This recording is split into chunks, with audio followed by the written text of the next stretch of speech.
Welcome to this tutorial showing you how to create a piece of artwork in response to the artist Tom Lewis. And you'll see in Photopea I have already opened up a photograph of a turtle that I found on Google, and I'm going to use this to create my neon drawing. So I'm going to zoom in so I can see better, and I'm going to choose the free pen tool, and I'm going to make sure I've got no fill and I've got red as the colour at the moment.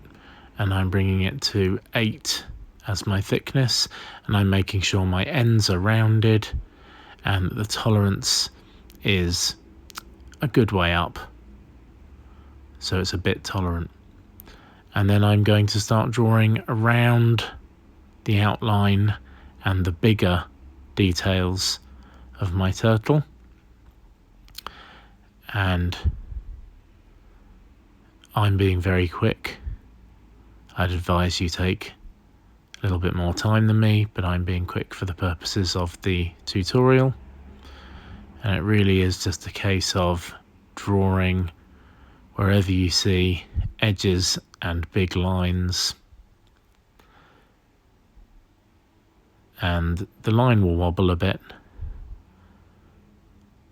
but you can always, as I do here, grab the arrow tool and just shimmy things around if you feel that they need to be moved a bit. And just draw all the edges as best you can.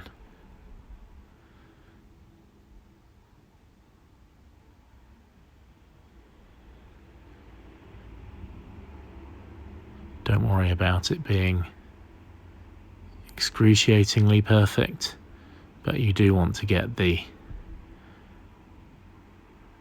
drawing as best you can to look like whatever creature it is you've chosen.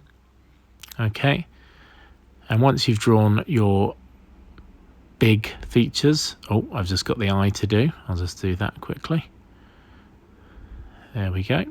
Okay, once you're happy with your drawing, you need to grab all of those layers and right click, I'll just zoom out so you can see, and merge those layers together, and then right click again and rasterize, so they're no longer live shapes, it's all just lines now.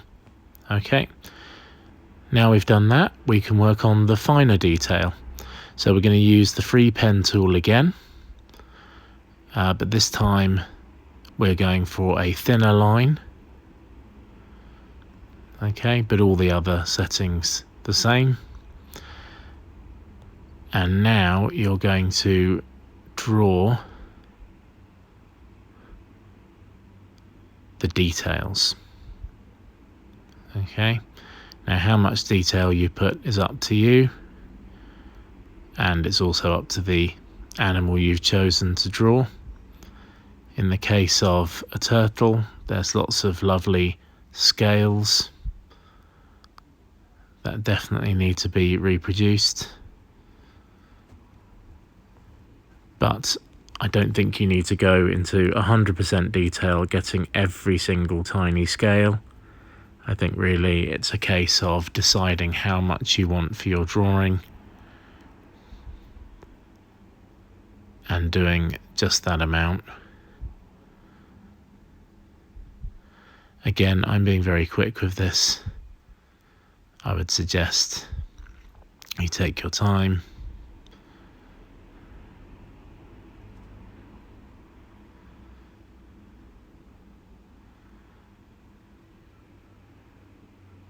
And the tolerance of the line can also be changed. I've got it so it's quite tolerant, but you might want to have it less tolerant, which means it might be a bit more shaky, but you would have more control over where the line went.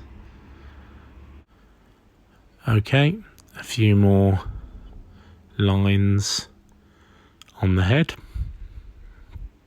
to show those scales, and then we'll work on the neck. Okay, And this is a good example of where I'm not going to be copying every single tiny detail. I'm just taking the bigger folds and creases on the neck rather than all the little scales.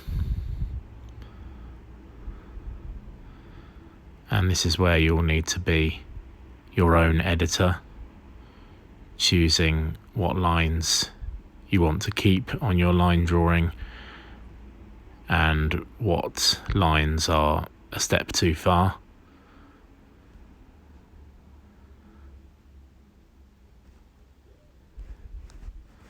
Okay.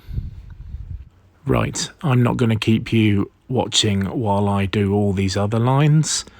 I will cut away and I will come back. There we go. Now I've finished drawing all of the little lines in. As you can see from all the layers, it's a lot of lines I've drawn. What I'm going to do is select these layers now. Scroll all the way down. There it is. Select them all. Merge those layers and right click and rasterize them too. Okay, so I now have my thick lines on one layer and my thin lines on another layer. Okay, that's important. You want the thick lines to be separate from your thin lines. Right, I found this picture of some coral. I thought the turtle would look nice in these. So I'm going to go Image Adjustments Black and White to turn it black and white. And then Image Adjustments Brightness and Contrast and whip up the contrast to make it more dramatic. Okay, I'm then going to add some colour. So I'm going to make a new layer. And I'm going to grab the colour picker and choose a kind of medium blue. Click OK, and then I'm going to use the paintbrush with a nice big brush and just paint over some of the image quite randomly. Then I'm going to grab another blue, something a bit more cobalt, a bit more turquoise, and just paint over some more of the image. Again, quite random. There we go. And then another blue, this time quite dark. Okay. And paint over the last few bits. Okay. Right, now I'm going to grab just a bit of that kind of neon pink. I think this will go well with the kind of neon effect. So I'm just going to paint that in some of the places. Okay, all good. Right, now I'm going to go Filter, Blur, Gaussian Blur. And I'm going to turn the blur up so that you can't see defined areas anymore. Just blurring together. And then I'm going to, on the drop-down menu above, choose Multiply. And that's got the image showing through. I'm then going to go to Image Adjustments, Brightness and Contrast, just to play with it. Bit more. Okay. And I really think that, you know, on your image, you're going to have to do something similar, just playing with the brightness and contrast of both the photo and the color layer. Maybe the saturation up and down, whatever gets you the best effect, ready to add your animal. Okay, so I'm going to start with the thick lines, and I'm going to rectangle select, Control and C to copy it, then go back to my new photo, Control and V to paste it in, and then I'm just going to use the arrow tool and the shift key to resize it, and I'm going to at the moment resize it to the whole of that bit. Then I'm going back to the thin lines, and I'm going to do the same, Control C and then Control V to paste it in. And same as with the thick lines, I'm going to resize it. And the reason I made it the same size as the image is to make it easier to line up the thick lines and the thin lines together. Okay. And once you're happy with that, then you can grab both of the layers together and you can resize them to whatever size you feel best fits into your piece of artwork. Okay, right, lovely. Right, now we need to add some glow. So first of all, image adjustments, hue saturation, and I'm going to whip up the saturation and turn it into a hot pink rather than a red, and I'm going to bring up the lightness so that it's a nice light pink. Okay, click OK. I'm then going to start with the thin lines, okay, and I'm going to double click on that layer, and I'm going to go to outer glow.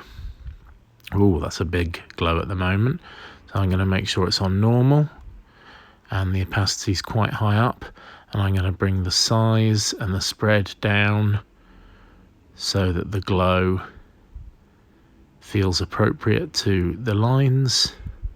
So you want the thin lines to be glowing a bit, really, not too much. Okay, click OK. Then we move to the layer with the thick lines, and we do the same, double click and choose outer glow. This time we want slightly bigger glow on these because they're obviously thicker lines. Okay, click OK. But these lines we don't want to stay pink, so we're going to go image adjustments, brightness, contrast, and we're going to bring the brightness right up and the contrast right down, so those lines look really glowing because they've gone nice and light. Okay, I'm just going to go back to the thin lines, and I'm just going to bring the brightness up on those as well. Click OK. And that is this piece done and dusted. I hope you find this tutorial helpful.